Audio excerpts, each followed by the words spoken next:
बच्चे और हर वर्ग के लिए, चाहे ठाकुर ब्राह्मण बनिए क्षत्रिय वैश्य शूद्र, सबको बराबरी का अधिकार दिया है संविधान में। क्यों?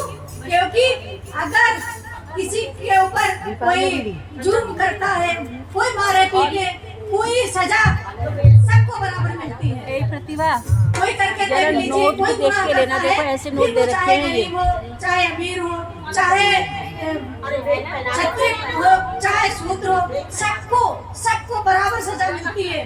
बाबा साहब को हमें इसलिए मानना चाहिए क्योंकि हम ज्ञान की पूजा करते हैं, हम बाबा साहब की पूजा नहीं करते हैं। हम ये जो फोटो लगी है बाबा साहब की, क्यों? क्योंकि हम ज्ञान की पूजा करते हैं, हम ज्ञान को सम्मान देते हैं, ना कि एक व्यक्ति को। व्यक्ति तो इतने दुनिया में होते हैं, पैदा होते हैं, आते हैं, जीवन जीते हैं, मर जाते हैं। हम उनको जानते हैं क्या? नहीं जानते। क्यों? क्योंकि हम हमेशा ज्ञान की पूजा करते हैं और बाबा साहब ही वो सिंबल ऑफ नॉलेज। अरे भैया सुन लो प्लीज। बाबा साहब सिंबल ऑफ नॉलेज, ज्ञान के प्रतीक हुए हैं, इसलिए हम मानते हैं। इसलिए सबको भैया ढोलक मत बाबा साहब सुनाओ। के सामने नमन करना चाहिए, सर झुकाना चाहिए, क्योंकि ज्ञान की पूजा हर व्यक्ति को करनी चाहिए। ज्ञान तभी आएगा जब हम उसको समझेंगे, जानेंगे। इतनी 32 डिग्रियां आसान बात नहीं है। 50,000 किताबें पढ़ना आसान बात नहीं है। कोई विद्वान सदियों में कोई एक विद्वान पैदा होता है जो कि सृष्टि को बदल देता है, वो विद्वान बाबा साहब रहे हैं। उनसे बिल्कुल किसी प्रकार की जातिवादी मानसिकता कभी भी मत अपनाइए, न सोचिए, न उस दृष्टि से देखिए उनको, क्योंकि ज्ञान को जो है दृष्टि देखने की जरूरत नहीं होती है। ज्ञान को बांटने की जरूरत नहीं होती जातियों में। ज्ञान को किसी प्रकार से गरीबी अमीरी में बांटने की जरूरत नहीं होती। ज्ञान का मतलब होता है ज्ञान। ज्ञान का मतलब सिर्फ यही गीत हम आपको अभी सुना रहे हैं। बाबा साहब वास्तव में कितने ज्ञानी रहे हैं।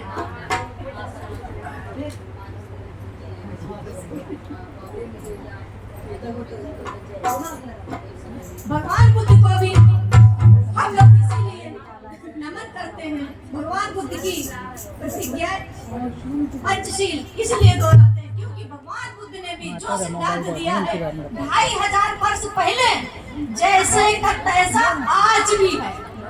2500 वर्ष बाद भी कुछ नहीं बदला है उसमें। जैसे साइन कीजिए, हमारी बहनों ने बताया, ठीक है, झूठ नहीं बोलना, चुगली नहीं करना, चोरी नहीं करना, शराब नहीं पीना, व्यभिचार नहीं करना। जो 2500 वर्ष पहले जितना सार्थक और सत्य थे पंचशील, उतना ही आज भी है। यदि पंचशील पे इंसान चलता है तो उसका जीवन हमेशा बेहतर और अच्छा, शुद्ध, पवित्र रहेगा हमेशा ही। तो बाबा साहब की महिमा में एक और गीत आप लोगों को सुनाती हूँ। सभी बहनें तालियां बजाएंगी, ध्यान से सुनेंगी और बाबा साहब के बारे में बिल्कुल किसी प्रकार की भी कटुता नहीं दिमाग में होनी चाहिए। बाबा साहब के प्रति अगर किसी के दिमाग में कोई कटुता है, ये नहीं मतलब कि वो ईर्ष्यालु है, वो द्वेषी है, वो व्यक्ति राग द्वेष से भरा हुआ है। इसलिए बाबा साहब जितने हक अधिकार एक गरीब को दिए हैं, उसी तरह से एक अमीर को दिए हैं। जो सजा गरीब को मिलती है गुनाह करने पे, वही अमीर को मिलती है, वही SC, ST, OBC और वही जनरल को मिलती है। तो बाबा साहब धन्य, भारत माता, हमारी माता भीमा बाई धन्य थी जो ऐसा लाल जन्मा उन्होंने।